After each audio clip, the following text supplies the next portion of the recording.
कर दिया। नमस्कार दोस्तों, मैं रांगी न्यूज़ के लिए नरेंद्र रांगी। भिवानी के लघु सचिवालय के बाहर पिछले लंबे समय से धरना दे रहे रोहनात गांव के निवासी, जिनकी मुख्य मांगे थी उनके गांव को शहीद का दर्जा मिले, क्योंकि अंग्रेज़ों के टाइम में उनके गांव की जो ज़मीन थी उस ज़मीन को पूरी तरह नीलाम कर दिया गया था और उनके साथ ऐसे ऐसे व्यवहार किए गए थे कि तोप के आगे लगाकर उनके गांव के जवानों को उड़ा दिया गया था।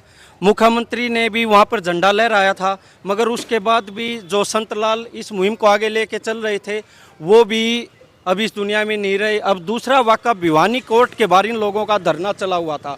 उस धरने के अंदर जो वेद प्रकाश जी हैं उन्होंने सुसाइड कर लिया, लेकिन जो ग्रामीणों का मानना है कि तमाम परेशानियों की वजह से जितनी भी प्रशासन की या और बाहर की जितनी भी परेशानियां थी वो तमाम परेशानियों से लड़ते रहे, मगर आखिर में अपनी जीवन लीला को समाप्त कर लिया। और देखिए, जो गांव वाले भिवानी के सिविल अस्पताल में पहुंचे हैं, तमाम सामाजिक संगठन भी यहां पहुंचे हैं, तो हम उनसे बात करते हैं कि आखिर में पूरा मामला क्या था।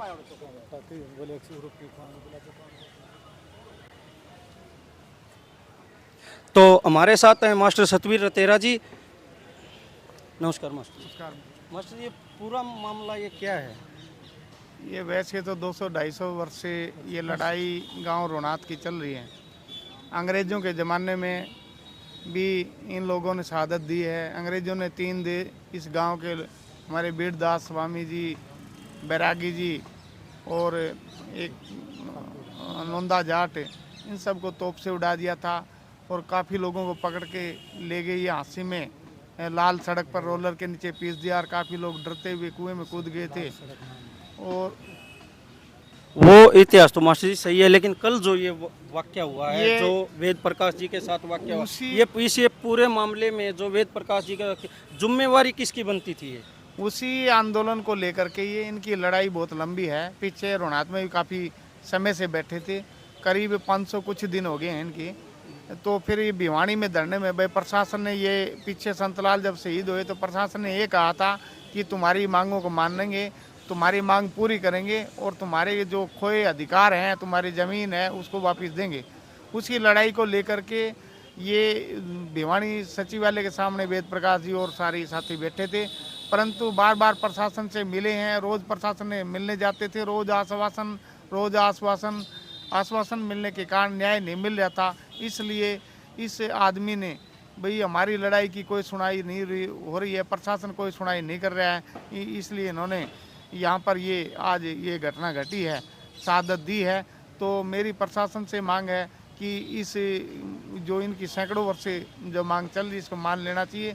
ये देश के लिए और पूरे गांव के लिए इन्होंने ये लड़ाई लड़ी है, तो प्रशासन ने जल्दी से जल्दी इनकी मांग को पूरा करना चाहिए। तो आप लोगों ने देखा, ये थे हमारे साथ मास्टर सतवीर रतेरा जी, जिन्होंने बताया कि पिछले लंबे समय से जो रोहनात के निवासी जो लड़ाई लड़ रहे थे उसी के लिए ये उनकी दूसरी तीसरी शहादत हो चुकी है, मगर प्रशासन इस और कोई भी ध्यान नहीं दे रहा। तो अभी हम बात करते हैं शहीद आजम भगत सिंह ग्रुप के मोनू चौधरी।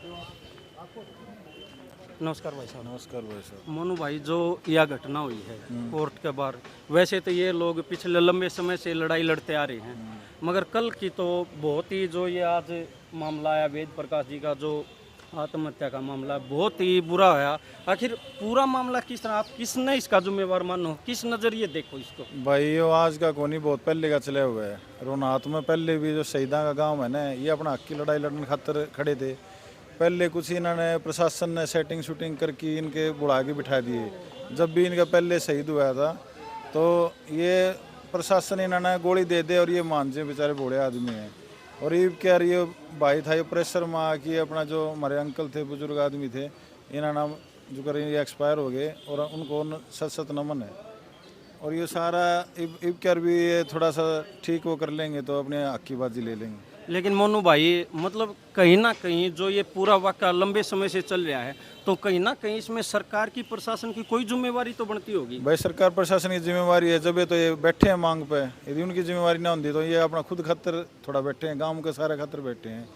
और रोहनात गांव तो शहीदा का गांव है और यानी कि आज़ादी के टाइम का इनका इतिहास रहा है, तो इस खातर लड़न ला रहे हैं और ये अपना खुद पर्सनल खातर थोड़ा लड़न ला रहे हैं। तो इसलिए प्रशासन की तो सारी जिम्मेवारी है, सरकार की जिम्मेवारी है अपने सीएम साहब की जिम्मेवारी डिप्टी सीएम की है, दे दो इनका हक। ये क्या खातर बैठेंगे, इन्होंने शो गार्ड है पलियाँ के नीचे बैठने का, अपना घर आराम से पंखे नीचे बैठेंगे गर्मी में, आड़े दाल रोटी खाऊंगे, आड़े क्या खातर कोई रोड पर बैठेगा। कि मैं समस्या है जब ये तो रोड पर बैठे हैं, यदि समस्या नहीं होगी तो कौन बैठेगा, आप बैठ जाओगे रोड पर। मगर आड़े का सिस्टम ही साहब है देश का, और अपना हरियाणा का तो खास कर ही साहब है, हर कोई रोड पर बैठे है आज के दिन, हर कोई रोड पर बैठे। तो ये थे हमारे साथ शहीद आजम भगत सिंह ट्रस्ट के जो चेयरमैन है मोनू चौधरी। उन्होंने बताया कि जिम्मेवारी प्रशासन की भी बनती है। पिछले लंबे समय से ये लोग धरना दे रहे हैं मगर कोई इनकी सूद लेने वाला नहीं है। सरपंच साहब ने बोला।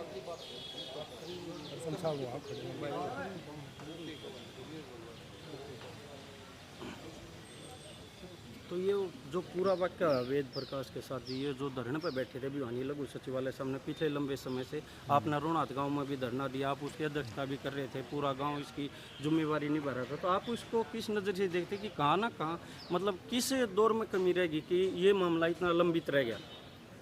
ऐसे है, वेद प्रकाश हमारे गांव के बलेराम जी जिन्होंने सारे रिकॉर्ड निकलवाए। उससे पहले बिरजलाल जी थे जो सरपंच रहे, शर्मा जी, उन्होंने रिकॉर्ड जो रह गए थे बलेराम ने, उनके साथ मिलके इसने लगभग 25 से 30 साल होगी लड़ाई लड़ते हुए। गांव के इतिहास के सारे कागज सब कुछ निकाल लिया, लेकिन सरकार 2018 माननीय मुख्यमंत्री जी आए, झंडा भी फहरा गई कि दिए भी जलाए, सारा सब कुछ गांव ने सहयोग करा, लेकिन हमारे गांव को कुछ मिला तो नहीं। तो इस हरासमेंट के कारण इन्होंने आत्महत्या कर ली, क्योंकि 25 साल से लगातार गांव के लिए लड़ रहे थे। पूरा घर बार छोड़ के नहीं तो पूरा इस धरने पे जोर दे रहा था और कोई सुनाई नहीं हुई। पहले भी मिला, डीसी साहब से ही मिले थे, बताइए, इनने कहा भाई तुम तो ऐसे बैठे हो फलानो, पूरा का आपका घर छोड़ के ना वेद प्रकाश जी मतलब पूरा गांव के लिए अपने प्राण त्याग दिए, बहुत मेहनत कर रहे थे। तो भाई साहब अब आगे जो गांव की जो मैनेजमेंट है या जो गांव की कमेटी या पूरा गांव है गुआंड है, उनका क्या कुछ फैसला रहेगा इस मामले में? गांव इकट्ठा होने लग रहा है पूरे गांव में, सारा वो ली गुआंडा में भी सारी खाप पंचायतों से बात होने लग रही, जो पंचायत निर्णय लेगी वो ही होगा। तो अब धरना जारी बिल्कुल जारी के बाद जो धरना यहाँ भी रहेगा और गाँव में कुएं पे भी रहूँगा। तो अभी आप लोगों ने देखा कि जो वेद प्रकाश जी हैं जिन्होंने इस सारे मामले ले जो डिप्रेशन में आकर जो आत्महत्या की, उसको लेकर पूरे गांव में गुआंडों में और तमाम खाप पंचायतों से इन भाइयों की बात चल रही है। इन्होंने बताया कि पूरी तरह रोष मलाल है, गांव क्या फैसला लेता है। तो आप पल पल जुड़े रहिए हमारे साथ, देते रहेंगे आपको आगे की जानकारी।